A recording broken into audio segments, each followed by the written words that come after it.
Hello વિદ્યાર્થી મિત્રો, આજે આપણે ધોરણ 10માં ગણિતમાં બેઝિક ગણિતમાં ચેપ્ટર નંબર 7માં સ્વાધ્યાય 7.2નો દાખલા નંબર 1 જોવા જઈ રહ્યા છે.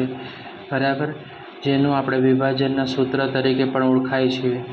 તો સ્વાધ્યાય 7.2માં આપણને બિંદુઓ આપેલા છે કે કૌંસની અંદર આપેલા છે -1 અને 7 અને 4 અને -3ને જોડતા રેખાખંડનો 2:3માં ગુણોત્તરમાં વિભાજન કરતા બિંદુઓના યામ શોધો. એટલે આપણે આ પ્રશ્ન છે તમને 2 કે 2 માર્ક્સ અથવા 3 માર્ક્સમાં પણ પૂછી શકે છે. વિભાજનના બિંદુઓના યામ 2:3માં વહેંચવાના છે. બરાબર, તો સૌથી પહેલાં આપણે એનું સૂત્ર આવડવું જોઈએ, રાઈટ.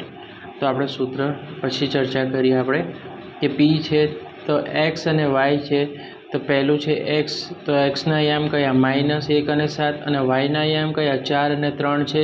તે તમારે રકમમાંથી લખી નાખવાનું, રાઈટ. કે પીના યામ છે એક્સ અને પી છે, ધારો કે પી એક્સ અને વાયના -1 અને 7 છે અને કૌંસની અંદર 4 અને 3ને જોડતા રેખાખંડને 2:3માં ગુણોત્તરમાં વિભાજન કરતા બિંદુના યામ છે તે તમારે લખી નાખવાનું રહેશે. બરાબર, ઓકે વિદ્યાર્થી મિત્રો. હવે આપણે ખાસ કરીને સૂત્ર, તો આની સૂત્રનું છે m1x2 + m2x1 છેદમાં m1 + m2 m1y2 + m2y1 છેદમાં m1 + m2.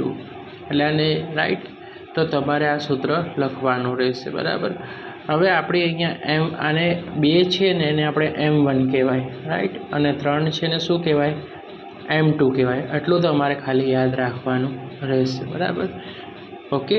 જ્યાં m1 દેખાય દાખલામાં ત્યાં 2 લખવાનું, m2 દેખાય ને દાખલામાં 3 લખવાનું, 2:3 છે. ઓકે, m1 દેખાયો રકમમાં તો 2 લખો. x2ની વેલ્યુ આપણી છે 4.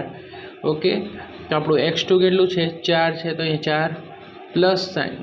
m2 કેટલો છે 3 ગુણ્યા x1ની વેલ્યુ કેટલી છે -1, તો -1 લખવાનું. ઓકે, છેદમાં m1 એટલે 2 પ્લસ સાઇન. m2 દેખાયા ત્યાં આપણે 3 લખી નાખવાના રહેશે. ઓકે, હવે આપણે એનું સાદું રૂપ આપવાનું રહેશે વિદ્યાર્થી મિત્રો, રાઈટ. 2 ચોકું 8 વત્તા ઓછા, તો વત્તા ઓછા શું થાય ઓછા.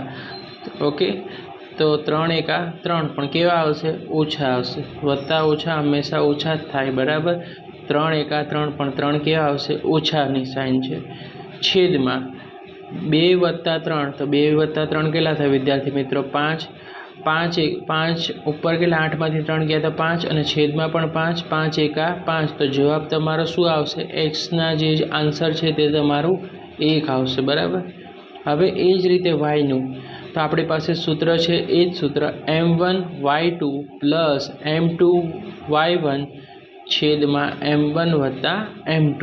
ઓકે, તો આપણે હવે m1 દેખાય ને, અમે તમને વિદ્યાર્થી મિત્રો પહેલાં જ કહ્યું તો 2 લખવાના રહેશે. y2 દેખાય તો આપણી y2ની વેલ્યુ કેટલી છે, આ y2 છે આપણું.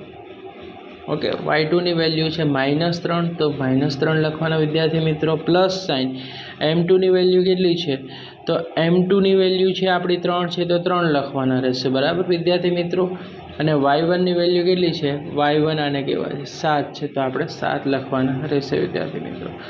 હવે m1 + m2 સેમ જ ફોર્મ્યુલા, 2 + 3, તો 2 તેરી કેટલા થાય 6, પણ અહીંયા માઇનસ સાઇન છે તો માઇનસ સાઇન કરવું જરૂરી છે. પ્લસ 3 + 21 છેદમાં 2 + 3, તો 2 ને 3 5 થાય. હવે જુઓ ઓછા વત્તા શું થશે, તો કે વત્તા થશે, પણ ચિહ્ન હંમેશા મોટાનું. 6માંથી 21 જશે તો કેટલા આવશે 15 આવશે, પણ પ્લસ સાઇન મોટું છે એટલે અહીંયા 15 આવશે. બરાબર, ભાગ્યા 5, 15 ભાગ્યા 5 કરીએ તો કેટલા આવે વિદ્યાર્થી મિત્રો 3. તો આ દાખલો તમારી બોર્ડની એક્ઝામમાં વિદ્યાર્થી મિત્રો મોસ્ટ આઈએમપી છે. 2 થી 3 માર્ક્સમાં પૂછાવાના પૂરેપૂરા ચાન્સ છે. આ વિભાજનના સૂત્રનું છે વિદ્યાર્થી મિત્રો. બરાબર, તો વિડીયો પસંદ આવે તો વિડીયોને લાઇક કરજો, ચેનલને સબસ્ક્રાઈબ કરજો અને બેલ નોટિફિકેશન દબાવવાનું ભૂલતા નહીં. બરાબર, તો હવે પછીના નેક્સ્ટ વિડીયોમાં આપણે મળશું. ઓકે વિદ્યાર્થી મિત્રો.